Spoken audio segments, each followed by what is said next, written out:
Bienvenido al día 7, el arte de la feliciplina. En los últimos días comenzaste a comprender el nivel superior de la existencia humana, la felicidad en el ahora, sumada a una visión de futuro.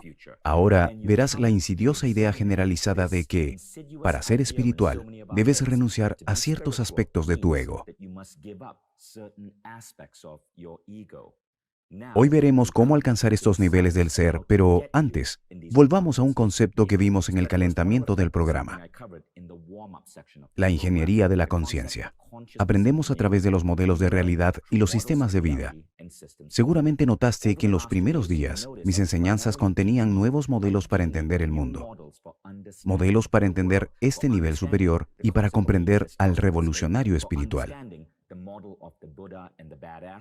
Hoy veremos los sistemas para aprender cómo truquear tu felicidad para alcanzar los niveles superiores del ser.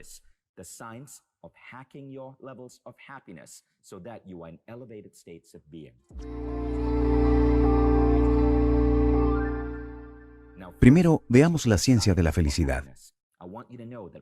Te aseguro que no es un galimatías metafísico. La ciencia afirma que trabajas mejor cuando eres feliz.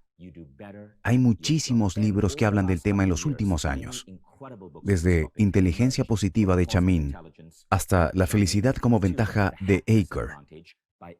Todos abordan la idea de la inteligencia positiva. En un día normal de tu vida, tu inteligencia positiva, o CP, es la proporción de pensamientos positivos y negativos que tuviste. Todos los estudios demuestran que a mayor CP, mejor es tu desempeño.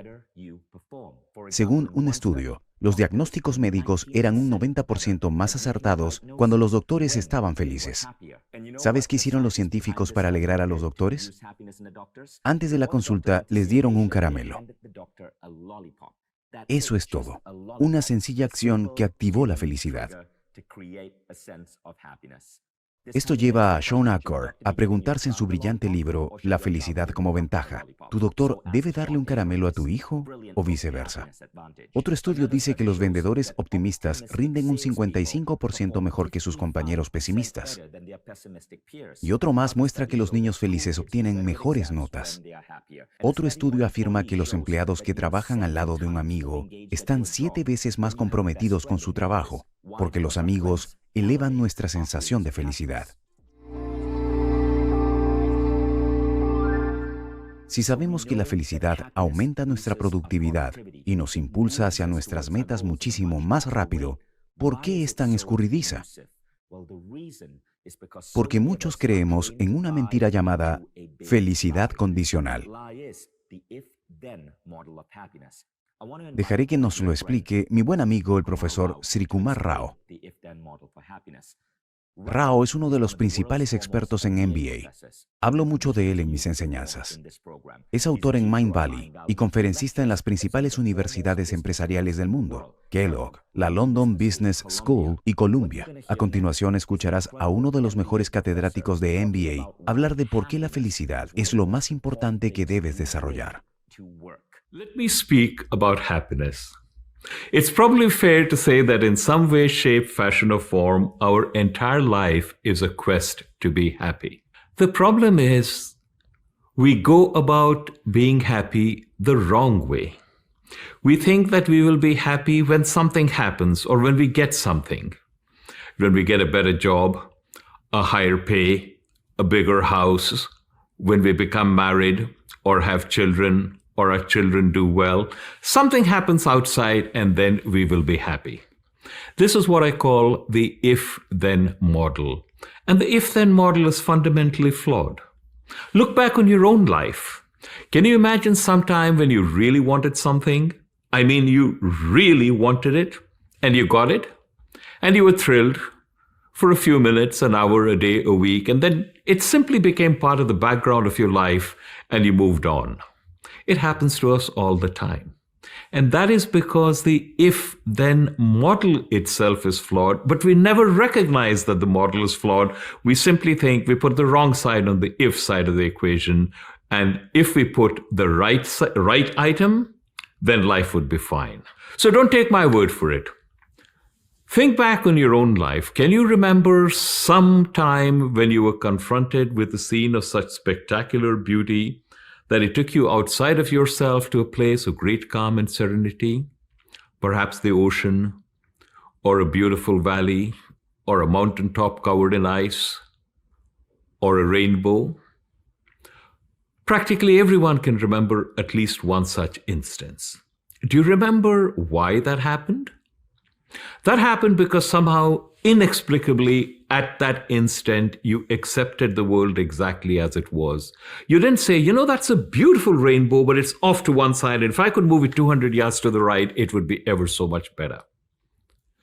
And the valley, that's wonderful, exactly as it is.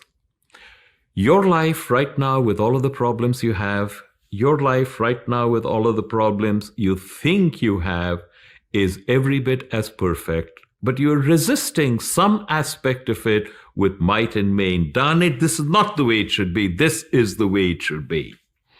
And when you resist, you buy into the if-then model, and the if-then model is flawed. That's how we all learn to be unhappy. Now, here is an important point to remember. Accepting the world as it is does not mean that you don't do anything about it. It means that you acknowledge that things are in a particular way. You will try your level best to change the way it is if it is not in accordance with your vision. But you will do this because this is your path in life. You will not do it because if you succeed, then you will be happy. You do try, and you try your level best. As long as you have a vision, and in that vision, there's probably a starring role for you, it is incumbent upon you to do everything you can to accomplish the vision. If you succeed, wonderful. If you don't succeed, wonderful. You have severed the if-then link. And when you sever the if-then link and you recognize that you have no control over the universe, it goes its merry way, and it generally, in fact, it always gives you exactly what you need. What you need may be not what you wanted, but it is what you require for your growth.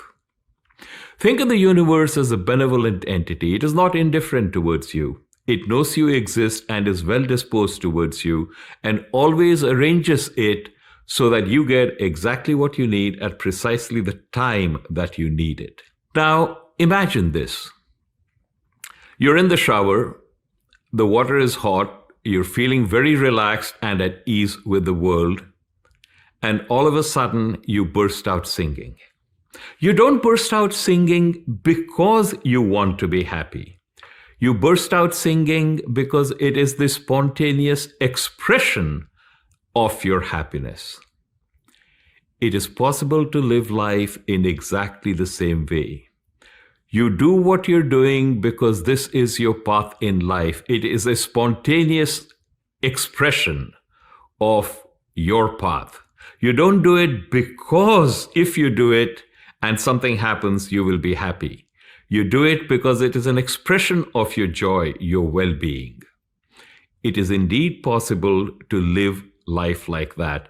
When you recognize that there is nothing that you have to do or get or be to be happy, happiness is your innate nature, and you live life as an expression of that nature. Fascinante, ¿no? Pero aún hay más. Te presento a otro autor de Mind Valley, Ken Honda, el escritor de desarrollo personal más prolífico de Japón, cuyos libros han vendido más de 8 millones de copias. Japón es el país con mayor cantidad de millonarios per cápita del mundo, y Ken realizó un estudio con ellos. Envió 12,000 encuestas, intentando entender qué nos hace sentirnos ricos. Y los resultados son fascinantes. Ken me lo explicó así. Le preguntó al que tenía $1 millón en el banco, ¿te sientes rico? Y respondió, pues, en realidad no. Ken le preguntó qué necesitaba para sentirse rico y respondió,